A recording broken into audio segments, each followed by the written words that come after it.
Assalamualaikum warahmatullahi wabarakatuh and good morning.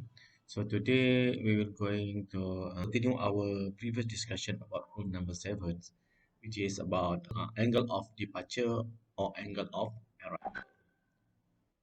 Okay, as previously mentioned, in order to determine this the angle of departure or angle of arrivals, we have to look first the location of pole or zeros, either are the location situated on the complex paths or not. So after we place all the pole and zeros on the S-plane, so if there are two pole, for example, like this on the complex part, so that's mean we have to determine the angle of departure instead of angle of arrival. If there are two zeros here, so that's mean we have to determine angle of arrival. So in this case, for this system, there are only two pole on the complex part. So it means we have only to calculate or to determine the angle of departure. So now, I want to show you how to determine this theta P1, theta P2, theta P3, okay, theta P3 here, and also theta Z here. Let us look at this example. So for example, we have this system with three pole and one zeros. So in order to find this theta p1, theta p2, and theta p3, and also this theta z1, so we have to assign one of the pole on the complex parts as a reference. So for example, in this case, we assign this theta P3 as a reference. So all this pole will refer to this theta P3, and also this 0 will refer to this theta P3. So we go one by one. And for this one, for theta P2, so if we refer from here to here, and then we take this horizontal line which are parallel with this x-axis. So from here to here, so we just draw one line starting from here to here. So this angle start from here to here is 90 degree. Okay, and also for this one, for this z theta z1, if we refer this theta z1 to this theta p3. So also same, we start from here, from this horizontal line. So from here to here, so this is also 90 degree. Okay, next for theta P1, based on this reference, the angle can be calculated using theorem Pythagoras if the length of this perpendicular, this one, and this base are known. So in this case, the length of this perpendicular is equal to 1, and also the length for this base is also equal to 1, because these two from -1 to -2 so that's mean 1. So theta p1 we can calculate using this formula at theorem Pythagoras, where theta p1 equal to inverse tangent 1 divided by 1. So we solve this, we get theta p1 equal to 45 degree. Okay, the same procedure you can use to solve this one. So you can find this theta P1, theta P2, theta Z1, and after that you can find theta P3, which is considered as a angle of departure for this system. So how we can calculate that angle? So we can use the formula that we have discussed in the previous lecture, which is summation of theta p minus summation of theta z equal to 180 degree. So we just put all the theta p1, theta p2, and also theta pz that we have calculated into this equation, and after we put in all these equations, so we get the result become equal to 225 degree. So this 235 degree is equal to negative 135 degree. So why? Because one complete angle is equal to 360. Start from here till here. So 225 is start from here till here. So that means when we start from here with a negative direction, and that means clockwise, so the result become 225 minus 360, which is equal to negative 135. That's why we get this 135, which is also equal to 225 degree.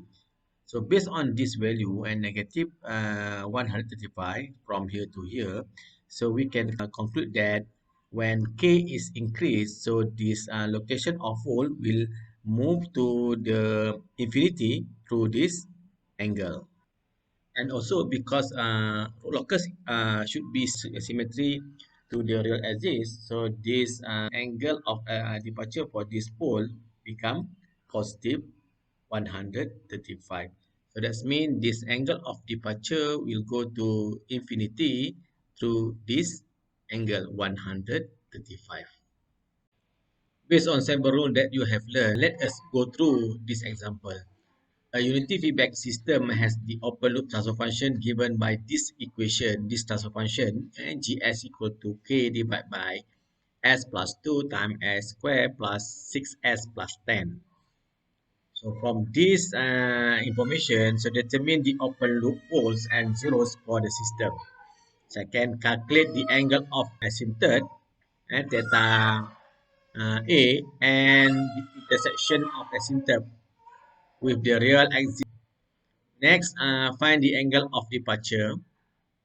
Determine j omega axis closing point and estimate the maximum value of gain k before the system become unstable. So next, draw and level the root locus on the graph paper. You can use this scale for real axis and imaginary axis. In order to determine open loop poles and zeros for the system, first we have to find the characteristic equation for the system. Formula for characteristic equation is 1 plus GSHS equal to 0. So based on this case, the characteristic equation of the system become S plus 2 times S squared plus 6S plus 10 plus K equal to 0. So in order to obtain open loop poles and zeros, so first we have to put k equal to 0. So when k equal to 0, so the equation become s plus 2 okay, times s squared plus 6s plus 10 equal to 0. So from there we can find the value for s, where s is equal to negative 2. That is one of the pole for this system. Another pole is based on this quadratic equation. So we just factorize this equation. After factorize is equal to negative 3 plus minus j1.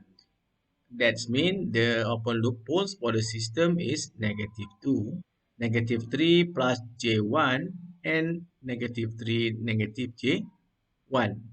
Okay, for zeros, so based on this GS, there is no zeros for the system. So that means there is no open loop zeros for this system. So in order to calculate angle of asymptote, this problem now B, so we just use the formula that we have discussed in the previous lecture, where theta p theta asymptote equal to this equation and to k plus 1 times with 180 degree divided by number of pole minus number of zeros. So numbers of pole, in this case we have 1, 2, 3 pole. So number of zero, there is no zero, so that means 3 minus 0.